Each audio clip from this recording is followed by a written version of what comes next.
Ousmane Sonko, celui-là que l'on considère comme le libérateur de l'Afrique, celui-là que l'on considère comme un anti-français, a changé de camp, a changé de discours. Contrairement à son discours anti-français qu'il avait avant les élections ou pendant la campagne, celui-ci a changé catégoriquement de discours et c'est vraiment regrettable.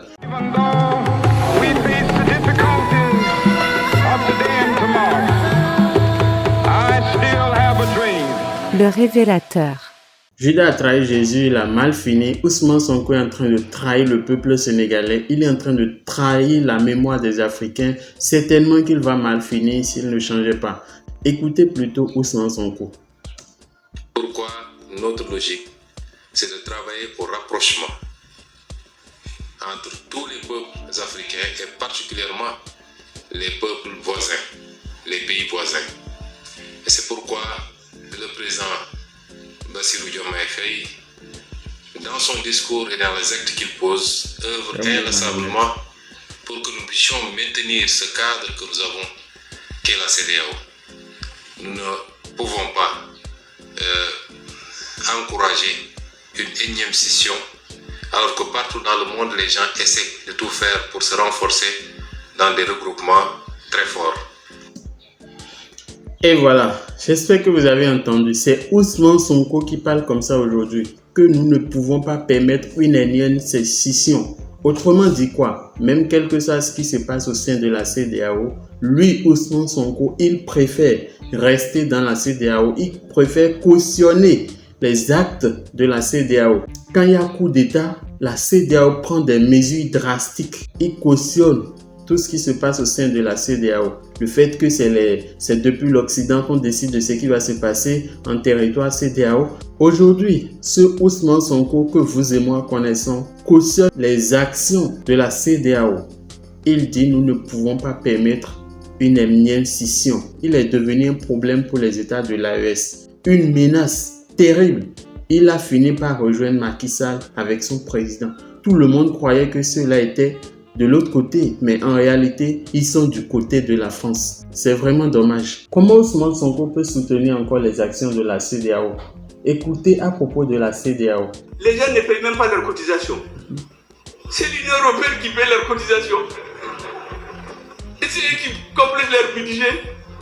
Vous imaginez dans le siège de la CEDEAO, il y a des militaires, des colonels et des officiers supérieurs européens qui ont les bureaux dans les bureaux de la CEDEAO. Pour manipuler. Famille, est-ce que vous acceptez que ce soit depuis l'Occident qu'on décide de ce qui se passe au sein de la CEDEAO? Moi, je ne peux pas comprendre.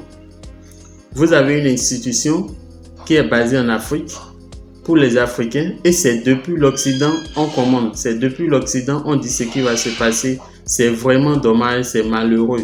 Écoutez plutôt Ousmane Sonko pendant la campagne ce qu'il disait à propos du Mali.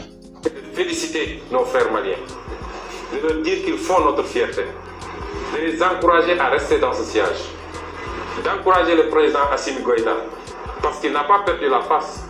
Mais si ce problème n'est pas réglé jusqu'en 2024, si nous sommes élus président de la République, nous dépêcherons des troupes pour soutenir nos frères maliens et en finir avec cette galère. La seule chose à faire était de rompre toute relation avec l'Ukraine. Automatiquement, il n'y a même pas deux poids, deux mesures. Ce n'est pas à négocier. C'était la seule chose à faire. Mais ils ont protégé ce dernier, soit disant qu'ils l'ont convoqué. Mais en réalité, c'est un faux problème.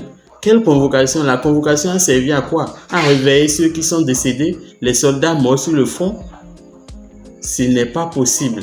Le Mali a rompu automatiquement. Le Niger a rompu automatiquement. Mais le Sénégal, qui est belge et qui protège l'ambassadeur de l'Ukraine, ce n'est pas possible. D'ailleurs, il a affiché sa position radicale. Il est contre les États de l'AES parce qu'il soutient la CEDEAO. Désormais, nous savons à qui nous avons affaire. Ousmane Sonko, c'est un envoyé, c'est un missionnaire de la France. Lui, il est président, mais c'est pas lui qui décide. Il est téléguidé. C'est vraiment dommage. Si nous, on savait, si le peuple sénégalais savait ce qu'il attendait, Diomaye ne serait jamais élu président. Mais tant vaut mieux que jamais. Nous espérons vivement que ces deux-là prennent conscience, qu'ils reviennent à la réalité. Parce que ça ne va pas. On ne peut pas cautionner ça. En tout cas, n'oubliez pas de me laisser vos avis en commentaire. Toutefois, nous invitons le peuple sénégalais à entrer en éveil de conscience contre ceux-là. Parce que ceux-là, ce sont les ennemis du peuple. C'est les alliés directs des terreaux. N'oubliez pas de me laisser vos avis en commentaire. On se dit à la prochaine pour une nouvelle vidéo.